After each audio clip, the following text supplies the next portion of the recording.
Hello, my good friends. How are you today? May God bless you all. I will not introduce anything. You guys watch the video and feel it. Then let's evaluate together. The rain tapped against the stained glass windows of St. Mark's Church, a small, cozy spot tucked away in Seattle's Capitol Hill. It was March 28th, 2025, and I, Emily Carter, was about to become Mrs. Ryan Mitchell. My white lace dress clung to me like a second skin, the train dragging just enough to make me feel like a princess in one of those cheesy rom-coms. The air smelled of roses and damp wood, and the soft hum of 80 guests filled the room, friends, co-workers, family. I could hear the faint clink of champagne glasses from the reception set up outside. Everything was perfect, or so I thought. I took a deep breath, clutching my bouquet of white roses, and started down the aisle. The organ played some old hymn I didn't recognize, but it didn't matter. My eyes were locked on Ryan. He stood at the altar in his sharp black tux, his sandy hair catching the light just right. He flashed me that grin, the one that had hooked me 3 years ago at a dive bar downtown. My heart did a little flip. This was it. My happily ever after. My best friend, Mia Torres, squeezed my arm as she walked beside me, her dark curls bouncing with every step. "You okay, Em? You look like you're about to puke," she whispered, her voice barely audible over the music. I forced a laugh. "Just nerves. I'm fine. Promise." She smirked. "Good, 'cause you're stuck with this guy now." I glanced at Ryan again. He winked, and I felt my cheeks heat up. "Stuck with him?" "Yeah, I could live with that." The pastor, a gray-haired guy with a voice like warm coffee, stepped forward as I reached the altar. Ryan took my hands, his palms sweaty but firm. "We're gathered here today," the pastor began, "to unite Emily Carter and Ryan Mitchell in holy matrimony. If anyone has a reason these two should not be wed, speak now or forever hold your peace." Silence. The kind you could drown in. I swear I could hear the raindrops hitting the roof louder than ever. Then a rustle. A sob. I turned my head just as Sophie Bennett, my stepsister, stood up from the back row. All eyes snapped to her. She was a vision, as always. Blonde hair cascading over her shoulders, a tight red dress hugging her curves like she'd walked out of a magazine shoot. But her face? A mess. Mascara streaked down her cheeks, and her hands trembled as she held up her phone. "Sophie, what the hell?" I hissed, my voice sharper than I meant it to be. She didn't look at me. Her eyes were glued to Ryan. "I'm sorry," she choked out, her voice cracking. "I can't let this happen." Before I could process what she meant, she tapped her phone. A video blared to life, the sound echoing off the church walls. There, on the tiny screen, was Ryan, my Ryan, kissing Sophie in what I recognized as his apartment. The leather couch I'd picked out with him was right there in the background. His hands were tangled in her hair, and then his voice. "I can't live without you, Sophie. I love you." The room erupted. Gasps, whispers, a few muffled "oh my gods." My bouquet slipped from my hands, hitting the floor with a soft thud. The roses scattered like confetti at a funeral. I stared at the screen, then at Ryan. His face had gone ghost white, his mouth opening and closing like a fish out of water. "Turn it off!" I screamed, lunging toward Sophie. But she stepped back, clutching the phone like a lifeline. "I'm sorry, Em," she sobbed. "But he loves me. Not you." The words hit like a punch to the gut. I spun to Ryan, my voice shaking. "Is this true? Tell me she's lying." He dropped to his knees, burying his face in his hands. "Emily, I didn't mean for this to happen." "Didn't mean for it to happen?" I laughed, a bitter, broken sound. "You're kissing her in our apartment, Ryan. When? How long? The pastor cleared his throat, trying to regain control. Folks, maybe we should— No! I snapped, cutting him off. I want answers. Now. Sophie wiped her tears, stepping closer. It started when I planned the wedding. We didn't plan it, Em. It just happened. Planned the wedding, I echoed, my brain scrambling to catch up. 2 months ago, Sophie had called me out of the blue, all sweet and apologetic, begging to organize my big day. I'd thought it was her way of making up for years of being a total bitch. Turns out, it was her way in. The whispers grew louder. I caught snippets. Poor Emily. What a train wreck. I knew that girl was trouble. My legs wobbled, but I refused to fall. Not yet. Then Linda, Sophie's mom, my stepmom, rushed forward, wrapping her arms around Sophie. Honey, you're not wrong, she murmured, loud enough for me to hear. You deserve better than this mess. Excuse me? I whipped around, glaring at Linda. She just ruined my life and you're comforting her? Tom, my dad, grabbed my arm gently. Em, let's step outside. This is getting out of hand. I yanked free. No, Dad. I'm not leaving until I know everything. I turned back to Ryan, who was still on the floor like a coward. Talk. Now. He looked up, eyes red. It was a mistake. A few weeks ago, we hooked up. I thought it'd be a one-time thing, but then— He glanced at Sophie. She kept coming around. I couldn't stop. Couldn't stop? I stepped closer, my voice low and dangerous. You couldn't stop screwing my stepsister while I was picking out centerpieces? Emily, please, he started, but I cut him off.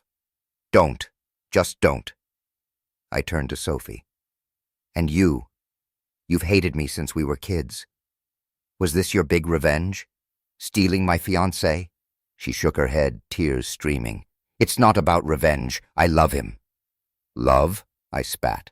You don't know what that word means. The room spun.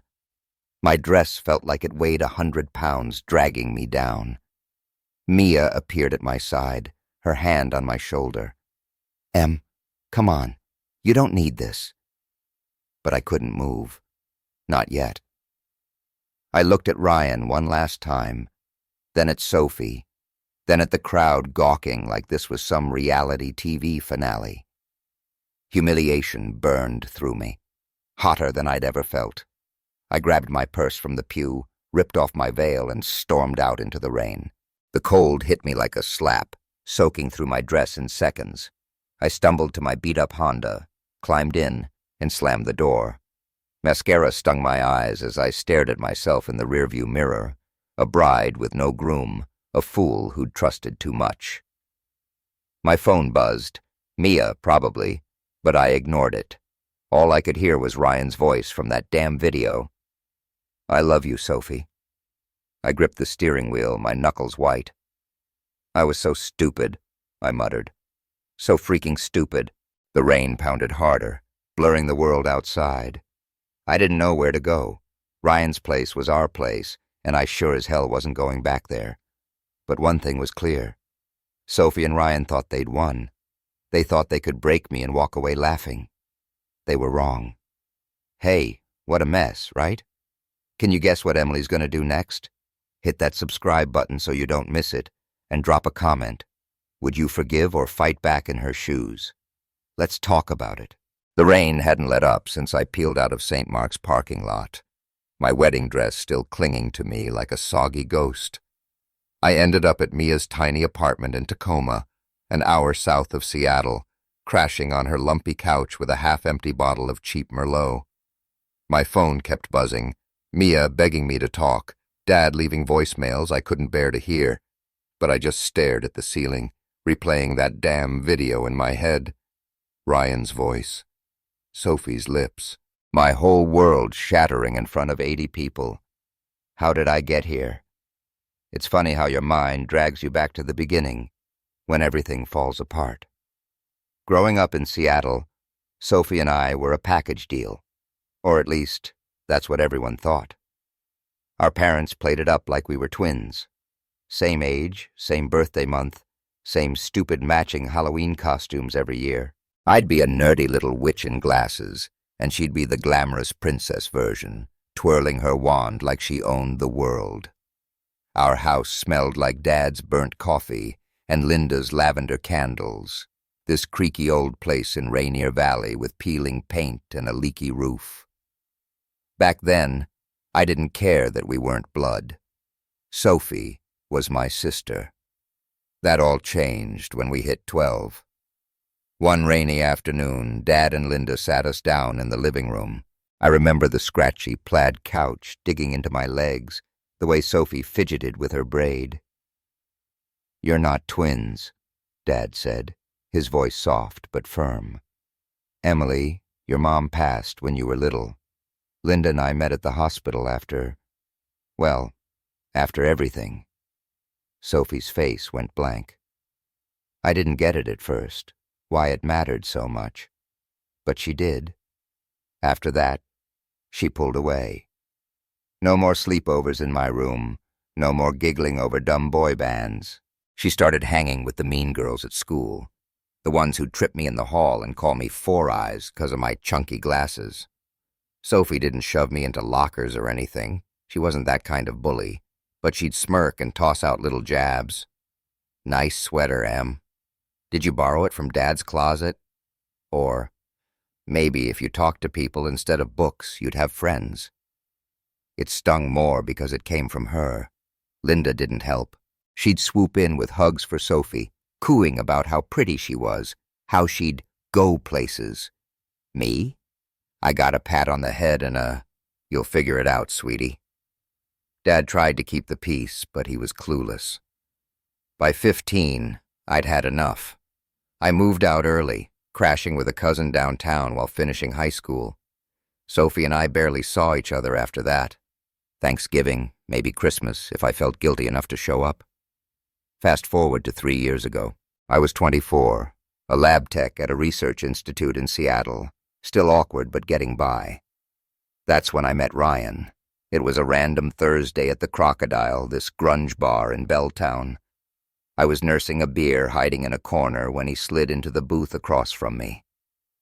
"You look like you'd rather be anywhere else," he said, flashing that killer smile. Sandy hair, green eyes, a little stubble, total heartthrob vibes. I mumbled something dumb about work, but he laughed it off and kept talking. By the end of the night, I had his number. Ryan was everything I wasn't. Outgoing, confident, the guy who could charm a room without trying. He worked in marketing, always buzzing about some big campaign. We'd spend weekends hiking Rainier or binging Netflix at his place in Fremont. He'd tease me about my nerdy lab coats, but then pull me close and say, "You're my favorite weirdo." I fell hard. Last fall, under a drizzle at Gasworks Park, he got down on one knee with a simple silver ring. "Marry me, Em?" he asked, rain dripping off his nose. I screamed yes so loud a jogger nearby jumped. I should have known it was too good to last. This January, out of nowhere, Sophie called. I was elbow-deep in lab samples when my phone lit up with her name, first time in years. "Hey, Em," she said, her voice all syrupy sweet. "Heard you're getting hitched. Congrats." Thanks," I replied, confused as hell. "How'd you even know?" "Dad told me. Listen, I feel bad about everything. Let me make it up to you. I want to plan your wedding." I nearly dropped the phone. Sophie, planning my wedding?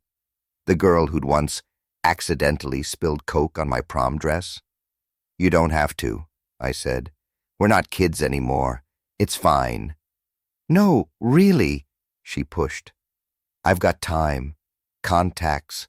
Hell, I can get you discounts on flowers, catering, the works. Let me do this." I hesitated. Part of me wanted to say no, but another part, the dumb, hopeful part, thought maybe this was her olive branch. "Okay," I said finally. But don't screw it up.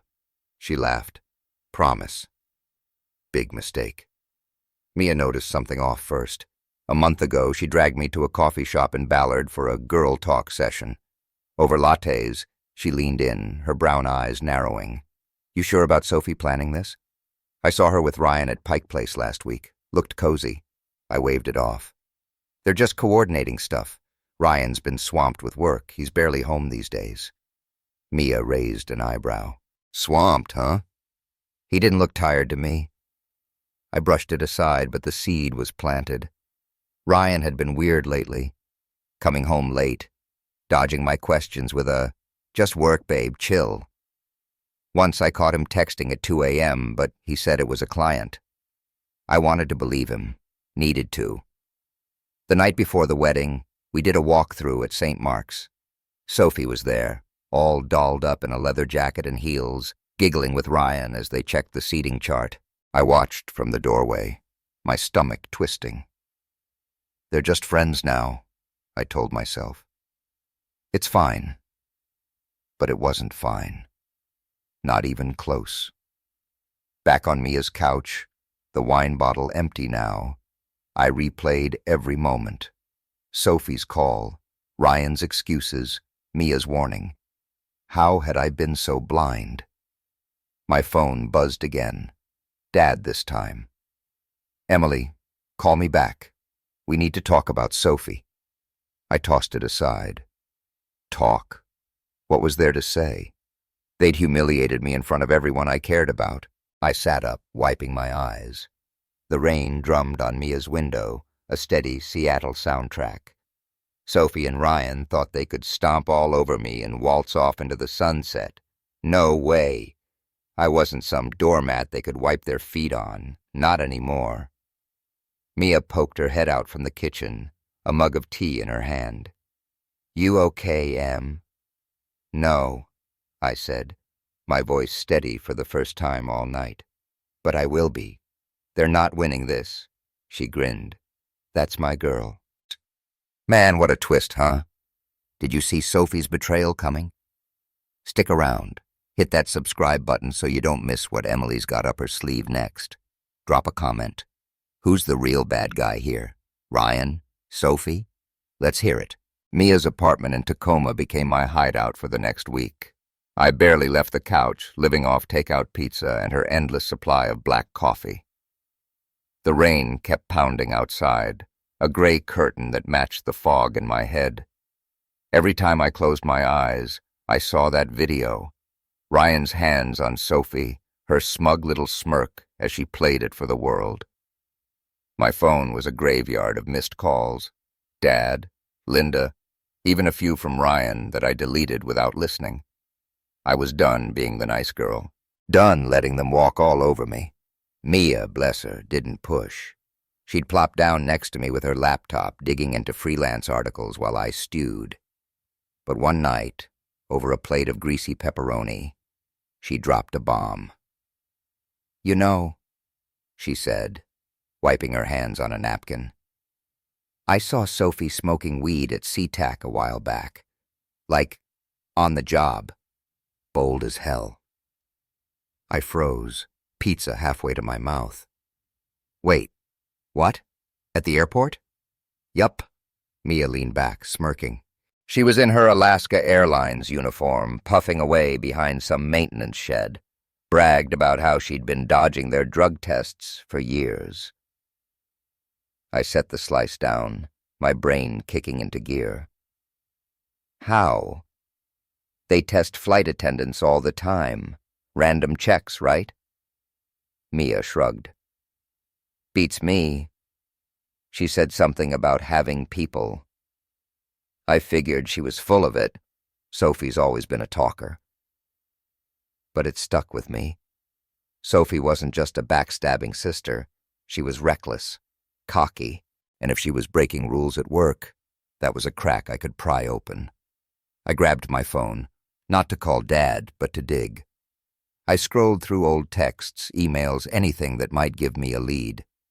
Then I remembered Jessica Hayes. Jess was a flight attendant I'd met at Sophie's 21st birthday party, back when we still pretended to be family. She'd worked with Sophie at Alaska Airlines before quitting last year. If anyone knew Sophie's dirt, it'd be her. I found her on a random airline forum, skyhighcrew.com, and shot her a DM. "Hey, it's Emily, Sophie's stepsister. Can we talk? Off the record." She replied within an hour. "Oh, wow, Emily. Sure, what's up?" We hopped on a call the next morning. Jess's voice crackled through my earbuds, bright and a little wary. "So, what's this about? You sound intense." I cut to the chase. "Sophie, she's been screwing me over. I heard she's dodging drug tests at work. You know anything?" A long pause. Then, "Yeah, I do. Look, I didn't want to snitch, but since you're asking, Sophie's been hooking up with this lab tech, Mike. He fakes her results. Been doing it for years. She'd laugh about it, like it was some game." My pulse raced. "You're serious?" She admitted that. Dead serious. She'd come back from lunch breaks with him, reeking of weed, bragging how she's untouchable. I told her she'd get caught eventually, but she didn't care. I thanked Jess, hung up, and sat there, staring at the wall. Sophie wasn't just a cheater. She was a fraud, and I had her. I opened my laptop, pulled up Alaska Airlines' HR page, and typed an anonymous email. "Sophie Bennett's using marijuana on the job. Check her next shift. You'll see." I hit send before I could second-guess myself. 2 days later, Mia burst into the apartment waving her phone. "Em, you're not going to believe this. My buddy at SeaTac just texted. Sophie got canned. Random drug test this morning. She's done." I bolted upright. "What? It worked?" "Big time. Tested positive, and when they grilled her, she cracked. Admitted everything. Mike, the fake tests, years of it. They fired her on the spot. No airlines touching her now." A grin spread across my face. The first real one in weeks. Holy crap. She's toast. Mia high-fived me. "Karma's a bitch, huh?" But it didn't stop there. A week later, Linda called. I almost didn't pick up, but curiosity won. "Emily," she said, her voice shaky, "Sophie's a mess. Ryan dumped her after the job thing blew up. She's crashing on some friend's couch, drinking herself stupid. Please, help her." I laughed. Couldn't help it. "Help her? After she played that video at my wedding? You're kidding, right?" "She's your sister." "Stepsister," I snapped. "And she stopped being that the second she stabbed me in the back. Tell her to figure it out." Linda sighed. "You're cold, Emily. I didn't raise you like this." "You didn't raise me at all," I shot back and hung up. I thought that'd be the end of it. I was wrong. The next night, someone pounded on Mia's door. I opened it, and there was Sophie. Hair a tangled mess, eyes bloodshot, mascara streaking her face. She dropped to her knees right there in the hallway. "Em, please," she sobbed. "I lost everything. The job, Ryan, my place. I'm begging you, help me." I stared down at her. This girl who'd spent years making me feel small, who'd stolen my fiancé and humiliated me in front of everyone. Part of me wanted to slam the door, but another part, the part that still remembered us as kids, giggling over dumb movies, hesitated. "Get up," I said, my voice flat. "You're pathetic." She grabbed my leg, tears soaking my jeans. "I'm sorry, okay? I was awful. I shouldn't have done it. Please, just stop." I yanked my leg free. "You don't get to cry your way out of this. You wrecked my life, Sophie. You don't get a redo because you're sorry now." "Em, I'm begging." "And I'm saying no." I stepped back. "You made your bed. Sleep in it." She crumpled, sobbing harder, but I shut the door. My hand shook as I locked it, my chest tight. Mia peeked out from the kitchen. "You okay?" "No," I admitted, sliding down the wall. "But I had to do it." She nodded. She had it coming. The next morning, I packed my bags. Tacoma felt suffocating. Too close to Seattle, to Sophie, to the wreckage of my old life. I'd lined up a transfer to a research lab in Portland, Oregon. A fresh start. Mia drove me to the bus station, the rain finally easing up as we hugged goodbye. "Kick ass down there, Em," she said. "And call me if you need me." "I will," I promised, boarding the Greyhound. As the bus rolled south, I stared out the window at the blurry green of I-5. I'd gotten my revenge. Sophie was down, Ryan was gone, and I was free. But something gnawed at me, a hollow ache I couldn't shake. Was this really winning, or was I just as broken as they were? Portland loomed ahead, all hipster coffee shops and misty hills, a new city, a new me. But as I stepped off the bus, my phone buzzed with a text from an unknown number. "We need to talk. It's Ryan." My stomach dropped. What now? Wow, talk about a showdown. Did Emily go too far? Or did Sophie deserve every bit of it? Smash that subscribe button to find out what Ryan's got to say, and what's waiting for Emily in Portland. Leave a comment. Would you have shut the door on Sophie? Let's hear your take. Portland welcomed me with a drizzle that felt softer than Seattle's relentless downpours. I stepped off the Greyhound at Union Station, my duffel bag slung over my shoulder, and took a deep breath. The air smelled like wet pine and coffee. Everywhere you turned, there was a hipster cafe brewing something artisanal. It was March 30th, 2025, 2 days after my wedding imploded, and I was ready to leave it all behind. A new job at a research lab downtown, a cheap studio apartment in the Pearl District, a clean slate. But that text from Ryan, "We need to talk," stuck in my head like a splinter. I ignored it for a week, settled into my new gig, running tests on soil samples for some eco project. The lab was quiet, my kind of place, beakers clinking, no small talk. I met David Lawson at a work seminar a few days in. He was a lawyer, mid-30s, with dark hair and a dry sense of humor that caught me off guard. We got to chatting over stale conference donuts about trust, how it's the first thing to break and the hardest to fix. "Sounds like you've been through the ringer," he said, smirking over his coffee. "You have no idea," I replied, and left it at that. But we swapped numbers. He felt safe, not pushy, not flirty, just there. Then Ryan showed up. I was grabbing a latte at Stumptown Coffee on a rainy Saturday when he walked in looking like hell, unshaven, bags under his eyes. My stomach flipped. "Em," he said, voice low. "Can we talk?" I gripped my cup, the heat burning my fingers. "You've got 5 minutes." We sat at a corner table, the hum of the espresso machine drowning out the silence between us. He rubbed his face. "I messed up, big time. Sophie, she guilt-tripped me into everything. Said I used her, that I owed her after, you know. I married her to fix it, but it was a mistake." I stared at him, waiting for the punchline. "You're saying she made you cheat? Made you ditch me at the altar?" "No, he sighed. "I was weak, okay? She came onto me during the planning, and I didn't stop it.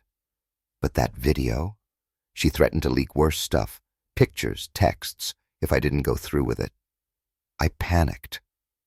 A bitter laugh escaped me. "So you're the victim here? Poor Ryan, trapped by the evil temptress? Em, I'm sorry. I never stopped loving you." "Bullshit." I leaned forward, voice steady. "You don't humiliate someone you love. You don't cry over her in front of me and then expect me to take you back. Go fix your own mess." He reached for my hand, but I pulled away. I'm done, Ryan. Done. I walked out, the rain soaking my hoodie, but I felt lighter. He didn't get to rewrite the story. Not this time. A month later, Dad called. I'd been dodging him, but he caught me on a quiet Sunday while I was unpacking boxes. It's about Sophie, he said, his voice heavy. She's in bad shape. Lost her job, Ryan left, and now she's been kicked out of some publishing gig in Seattle for stealing books. She's back home, but I can't handle her anymore. I set down a stack of plates, frowning. What do you want me to do about it? She needs a job, a fresh start. You've got contacts. Maybe that lawyer friend of yours could help? Dad, no. She doesn't deserve my help, he sighed.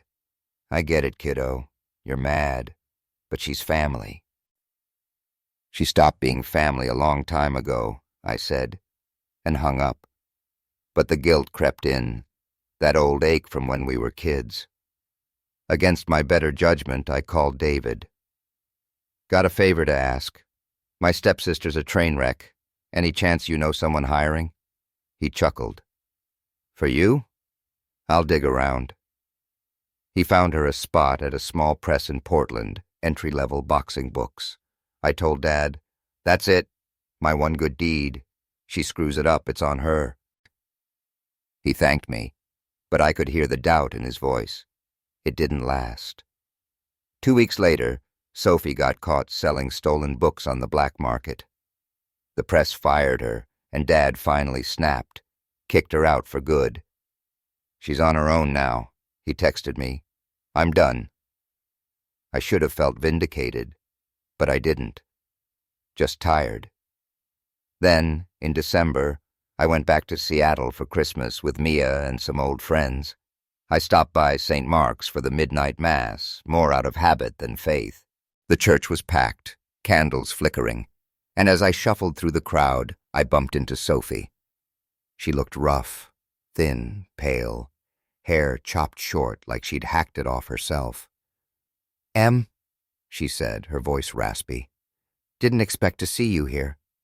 Same, I replied, keeping my distance. How you holding up? She laughed, a hollow sound. Not great. You won, huh?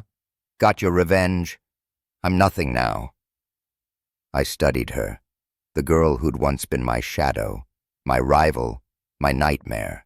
No one won, Sophie. You trashed your own life. I just stopped letting you trash mine. Her eyes welled up. I'm sorry for everything. I was jealous. Always have been. You had Dad, the brains, the real stuff. I just had this. She gestured at herself, tears spilling over. For a second, I almost hugged her. Almost. But I didn't. I hope you figure it out, I said instead. Really? I walked away, the organs swelling behind me. Outside, the air was crisp, the rain replaced by a rare, starry sky. I felt free. Not angry. Not broken. Just me. Back in Portland, David and I started hanging out more. Gallery visits, late-night tacos, nothing heavy. He didn't push, and I didn't run. One night, my phone lit up with texts from Ryan, 20 of them, all, I miss you. Can we try again? I ignored them. Then, at 2 a.m., he called. I picked up, half asleep, thinking it was an emergency. Just wanted to check on you, he slurred, clearly drunk. I groaned. It's 2 a.m., Ryan. Go to bed. David, who'd crashed on my couch after a movie night, snatched the phone. Listen, buddy, he growled, his voice pure gravel. She's moved on. Call again, and I'll make sure you regret it. He hung up, tossed the phone back, and grinned. Sleep Nazi strikes again. I laughed, the sound echoing in my tiny apartment. Ryan never called back. Months later, I deleted this whole saga from my mind, or tried to. I'd found something better, a life that wasn't about them. David and I weren't official, but he was there, steady. My lab work kept me sane. And Sophie? Last I heard, she was couch surfing somewhere in Seattle, still chasing shadows. Heartbreak sucks.